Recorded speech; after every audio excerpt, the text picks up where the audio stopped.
Listen, Damien Chazelle's Whiplash is one of my favorite movies of all time. Like, if I would have started this channel in 2014, you would have heard me talking about that more than I've been talking about Searching this year. If you haven't seen it, feel free to leave this video, go watch it, and then tweet at me on how it changed your life. There was then a second feature where, I'm not necessarily a La hater. I actually really do like that movie. I still sing the songs, but it was still below Whiplash for me. And now with his third feature, First Man, again, another good one, Junior Price, but still below the other two. I know this movie's building up to be out of this world with Oscar buzz. It's actually kind of surprising that this is the first big blockbuster about Neil Armstrong, because if you're like me, most of your moon landing info came from Even Stevens. We went to the moon in 1969, not 1970, but a year sooner.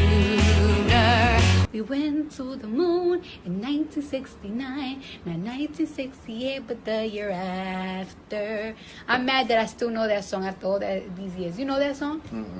You see, you lacking. That said, while I think that the first 2/3 of this movie drag longer than actually getting to the moon, Chazelle knows how to end his movies, and he's got a third act that you need to see in IMAX because it's going to blow your mind. But probably not as much as the dumb controversy behind this movie would. Let me explain. So, spoiler alert, in case you don't know anything about this movie, it's about how we landed on the moon, which I guess isn't a spoiler if you believe that they hired Kubrick to do it. But the main focus on this one is Neil Armstrong and his emotional drive to get there, and how he practically got used to seeing people die around him, starting off with his daughter, so he kind of ended up being the perfect man for the job. And while all the training stuff is cool, that's what a majority of the movie is, just shots like this over and over, I think movies like The Right Stuff and Apollo 13 do that a little bit better. So if you like the first 2/3 of this movie, definitely go check out those. But what's easily the best part of the movie is that ending, because I'm telling you, you cannot watch this in a regular theater. I'm a huge fan of IMAX. My love for them is bigger than their screens, so when I was originally watching this movie and the entirety of it is cropped out like a standard film, I was like, what is this? It wasn't until the third act where my man pulls a freaking Wizard of Oz and the entire display extends as they land on the moon, and it was freaking fantastic. Now, that's not something that I can explain, right? You have to go experience that in theaters. But what I can explain and break down is this controversy around the movie because they didn't show them plant the American flag on the moon. They do show the flag on the moon, and like I said, it's an IMAX, so you see it completely, but people are tweaking because they didn't see a male physically inserted into a hull. And yeah, this has been the year of dumb reactions, right? You had the Gaga fans writing negative reviews for the Venom movie and vice versa, even though they're completely different audiences. People were buying out solo tickets so other people can't go see it because they wanted to boycott, but y'all were spending money on it. And then fans think that Star-Lord did something wrong when he never did. But this one is hilarious because the people calling out the movie and saying that it's unpatriotic kind of haven't seen the movie, because right after they land on the moon, not only do they show the American flag, hell, they show an interview clip with a lady practically telling other countries to suck it because America won after they land.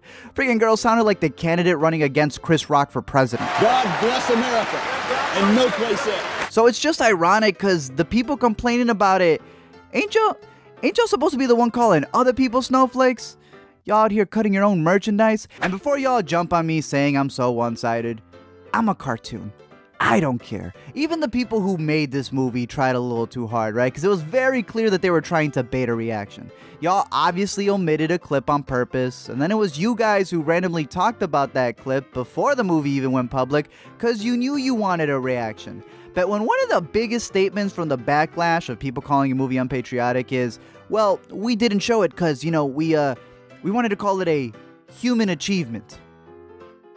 How? Y'all forget that the whole point of the space race was that it was a race? Y'all even talk about it in the movie. The whole reason why we were trying to get to the moon was to beat out the Russians. Hell, they even legit have a main character who continuously prances in to talk about what the human achievement should have been. To not have NASA headquarters completely spend all of our tax dollars on grown white men wanting to see whose rocket was bigger, and instead on the poor people that we had in this country. And considering that none of us have actually been back up there, and they didn't even bring back cheese when they did, I'ma call facts on that. So to say it's a human achievement is like winning the Super Bowl and then saying the other 31 teams deserve a piece of the Lombardi trophy.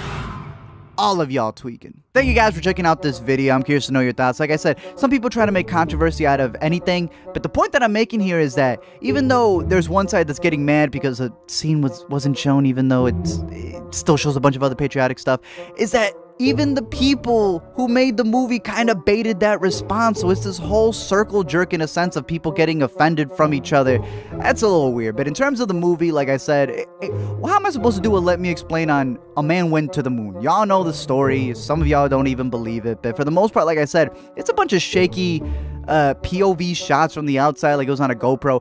I personally feel the first 2/3 feels like a bad 40X ride, in my opinion. It's still a good movie. Like I said, that third act is fantastic, but I'm gonna tell you, I think like the most interesting parts are whenever they need to recalculate and figure things out a little bit better, but that movie's called Hidden Figures. So if you like this movie, definitely let me know your thoughts down below in the comment section. Don't forget to comment, like, and subscribe, and Gosling will finally eat his cereal.